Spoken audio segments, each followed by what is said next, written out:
जानना चाहेंगे कि जब संपर्क टूट जाता है तो किस तरह से शिप को आगे लेके बढ़ते हैं आप लोग? मैम, जैसे कि अभी आपने बताया, अगर हमें अपनी लोकेशन पता करनी है तो प्रीडोमिनेंटली हम लोग जीपीएस जैसे सैटेलाइट नेविगेशन सिस्टम पे डिपेंडेंट है ना। इन केस अगर हम लोग बीच सी में होते हैं तो उस केस में आपके पास कोई विजुअल ऑब्जेक्ट होता नहीं है apart from sun, moon, stars and planets. So these are the celestial bodies which are going to help us. इनके अलावा हमारे पास कोई और रास्ता नहीं है। तो उस चीज़ की ट्रेनिंग के लिए this astrodome has been built up, ताकि हम यहाँ पे अपने ट्रेनीज़ को खगोलीय नौचालन यानी कि सेलेस्टियल नेविगेशन के बारे में प्रशिक्षण दे सकें। उसके लिए इनको यहाँ पे तारों, ग्रहों और अलग अलग तारामंडलों का पूरा ज्ञान सिखाया जाता है यहाँ पे। तो आपके सामने अभी कोची का आकाश दिखाया जा रहा है, जहाँ पर कोची के आकाश में आप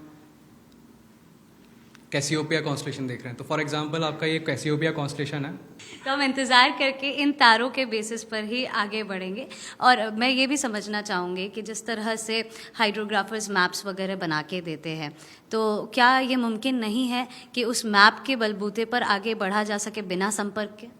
मैम, उस केस में आपको डीआर करके एक मेथड होता है, डीआर पोजीशन फिक्स ही मिलेंगे आपको, विच वो हो सकता है उतना ज़्यादा एक्यूरेट ना हो। तो उस केस में अगर आपको जीपीएस बिल्कुल भी नहीं मिल रहा है, बिकॉज जीपीएस एक सिग्नल ऐसा है जिसका फीड मल्टीपल इक्विपमेंट्स में जाता है। पर अभी जब से ये एस्ट्रोडोम सिमुलेटर आ गया है, now we are not depending upon weather. यहाँ पे कोची में कभी भी बारिश हो जाती है, तो अगर उनको हम तारे दिखाएंगे नहीं, ढंग से सिखाएंगे नहीं, तो उनको जहाज़ पे जाके ये चीज़ परफॉर्म करने में दिक्कत होगी।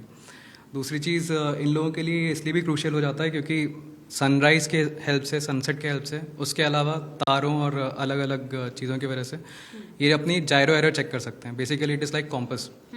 जो अगर आप अपने मोबाइल में देखेंगे तो एक कॉम्पस आता है, magnetic compass. Something similar is there which is called as gyro compass. तो जायरो कॉम्पस से इनको डायरेक्शन देखना होता है। If they are not moving in the correct direction, they will be landing in a wrong position. तो उसके अंदर भी विद टाइम थोड़ी बहुत एरर्स आ जाती हैं। तो वो विद टाइम इनको डेली बेसिस पे चेक करना होता है कि इनके एक पर्टिकुलर इक्विपमेंट में कितनी एरर है। तो उसके लिए भी इनको तारे वगैरह, सूरज, किसी भी टाइम पे वो फेलियर हो सकता है आपका।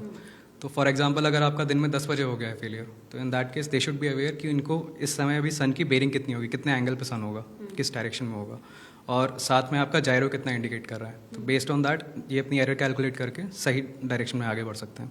तो इसलिए एक करेक्ट डायरेक्शन में बढ़ने के लिए भी इंपॉर्टेंट हो जाता है। Thank you so much sir.